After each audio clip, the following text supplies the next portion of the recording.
अस्सलामु अलैकुम। आज के सबक का उन्वान है नमाज।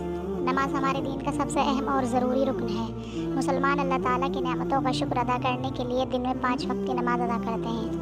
इन 5 नमाज़ों के नाम ये हैं: फजर, ज़ुहर, असर, मगरिब, इशा। फजर की नमाज सुबह सूरज निकलने से पहले पढ़ी जाती है। ज़ुहर की नमाज सूरज ढलना शुरू होने के बाद पढ़ी जाती है। असर की नमाज सूरज ढलने के करीब पढ़ी जाती है। मगरिब की नमाज सूरज डूबने के फ़ौरन बाद पढ़ी जाती है। ईशा की नमाज अंधेरा पूरी तरह छा जाने के बाद पढ़ी जाती है। नमाज पढ़ना हर मुसलमान मर्द और औरत पर फर्ज है। नमाज पढ़ने वाले से अल्लाह ताला बहुत खुश होता है। क़यामत के रोज़ सबसे पहले नमाज के बारे में सवाल किया जाएगा। अल्लाह ताला ने कुरान मजीद में नमाज पढ़ने का हुक्म बार बार दिया है। हमारे रसूल पाक सल्लल्लाहु अलैहि वसल्लम ने उसके पढ़ने का तरीक़ा मुसलमानों को सिखाया है। नमाज पढ़ने से पहले वज़ू कर लेना ज़रूरी है। वज़ू के बगैर नमाज नहीं होती।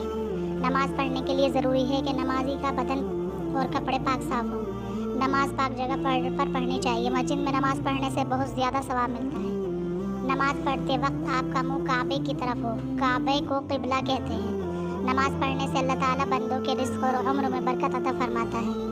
रसूल पाक सल्लल्लाहु अलैहि वसल्लम ने नमाज के बारे में जो बहुत सी बातें फरमाई, उनमें से 4 बातें ये पढ़िए और याद कीजिए। मेरी आँखों की ठंडक नमाज है। नमाज दीन का सतून है। नमाज जन्नत की कुंजी है। 5 वक्त नमाज पढ़ने से अल्लाह गुनाह माफ़ कर देता है। आइए सबक के हम सवाल कर लेते हैं। क्या हर नमाज को उसके वक्त पर पढ़ना चाहिए? क्या वज़ू के बगैर नमाज अदा की जा सकती है?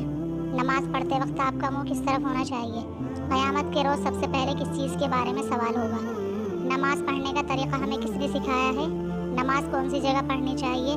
कौन सी इबादत जन्नत की कुंजी है?